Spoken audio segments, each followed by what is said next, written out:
Assalamualaikum warahmatullahi wabarakatuh. Perkenalkan, kami dari kelompok 3. Di sini kami akan membahas mengenai model pembelajaran berbasis HOT. Di sini kami akan mengangkat satu model pembelajaran berbasis HOT, yaitu model pembelajaran Discovery Learning. Adapun anggota dari kelompok kami yaitu sebagai berikut. Pengertian Discovery Learning adalah sebuah metode pembelajaran yang mengedepankan peran aktif siswa dalam mencari, menemukan, dan memahami konsep dan prinsip belajar melalui proses eksplorasi dan pengalaman langsung. Metode pembelajaran ini menekankan pada pemecahan masalah, pemberian kesempatan pada siswa untuk mengembangkan kemampuan berpikir kritis dan kreatif, serta berpartisipasi aktif dalam proses pembelajaran. Para ahli juga mengungkapkan pengertian Discovery Learning. Menurut Arens, dia mengatakan bahwa Discovery Learning merupakan model pembelajaran yang berpusat pada siswa dan pengalaman belajar secara aktif. Dalam prosesnya, model pembelajaran ini akan menjadikan siswa secara aktif menemukan dan mengemukakan gagasannya terkait topik yang dipelajari. Menurut Jerome Burner, dia mengatakan bahwa Discovery Learning sebagai model pembelajaran yang meminta siswa agar mampu mengorganisasi permasalahan yang didapatkan secara mandiri. Selanjutnya, menurut Rusman, model pembelajaran Discovery Learning merupakan model belajar di mana seorang individu atau kelompok bisa menemukan pengetahuannya sendiri berdasarkan dengan pengalaman yang didapatkannya. Sedangkan menurut M. Hosnan, model pembelajaran yang didesain untuk mengembangkan cara belajar aktif dengan cara menemukan sendiri, menyelidiki sendiri sehingga hasil yang didapatkan bisa lebih lama.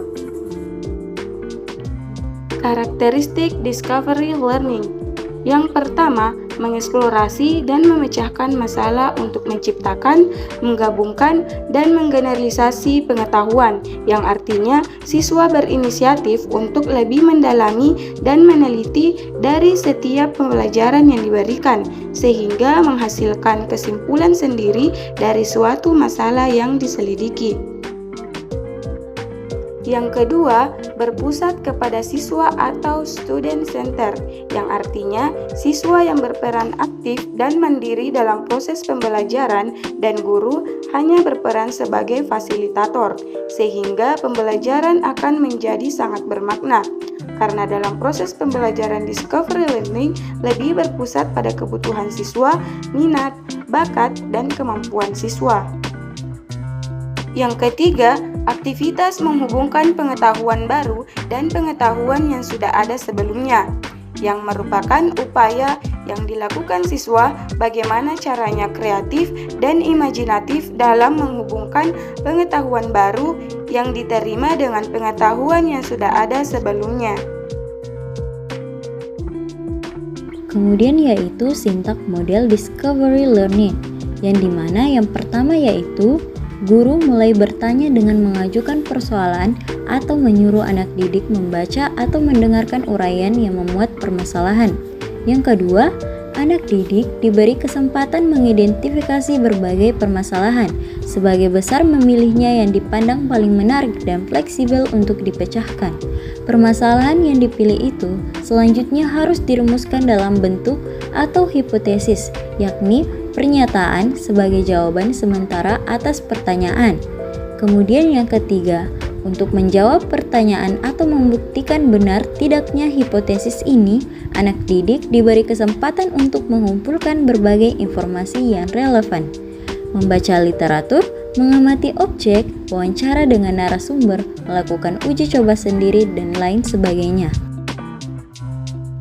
Kemudian yang keempat yaitu semua informasi hasil bacaan, wawancara, observasi, dan sebagainya semuanya diolah, diacak, diklasifikasikan, ditabulasi, bahkan bila perlu dihitung dengan cara tertentu, serta ditafsirkan pada tingkat kepercayaan tertentu. Kemudian yang kelima, berdasarkan hasil pengolahan dan tafsiran atau informasi yang ada, pertanyaan atau hipotesis yang telah dirumuskan terlebih dahulu, kemudian dicek apakah terjawab atau tidak, apakah terbukti atau tidak. Kemudian tahap yang keenam yaitu berdasarkan hasil verifikasi tadi, anak didik belajar menarik kesimpulan atau generalisasi tertentu. Kelebihan model pembelajaran discovery learning. Pertama, meningkatkan kemampuan peserta didik untuk memecahkan masalah. Kedua, berpusat pada peserta didik dan guru yang berperan sama aktifnya. Ketiga, membantu mengembangkan ingatan dan transfer pada situasi dan proses belajar yang baru. Keempat, mendorong peserta didik bekerja dan berpikir atas inisiatif sendiri. Kelima, mendorong peserta didik berpikir intuisi dan menemukan hipotesis sendiri. Keenam, mendorong keterlibatan keaktifan peserta didik. Ketujuh, peserta didik akan dapat mentransfer pengetahuan ke berbagai konteks. Kedelapan, kemungkinan peserta didik belajar dengan memanfaatkan berbagai sumber belajar. Kesembilan, melatih peserta didik belajar mandiri. 10. Peserta didik aktif dalam kegiatan belajar mengajar, sebab ia berpikir dan menggunakan kemampuan untuk menemukan hasil akhir. Kekurangan model pembelajaran discovery learning. Pertama, biasanya terjadi kegagalan mendeteksi masalah dan adanya kesalahpahaman antara guru dan peserta didik. Kedua, tidak semua peserta didik mampu melakukan penemuan. Ketiga, tidak berlaku untuk semua topik pembelajaran. Keempat, kemampuan berpikir rasional siswa ada yang masih terbatas. Kelima, berkenan dengan waktu. Model pembelajaran discovery learning membutuhkan waktu lebih lama daripada expository.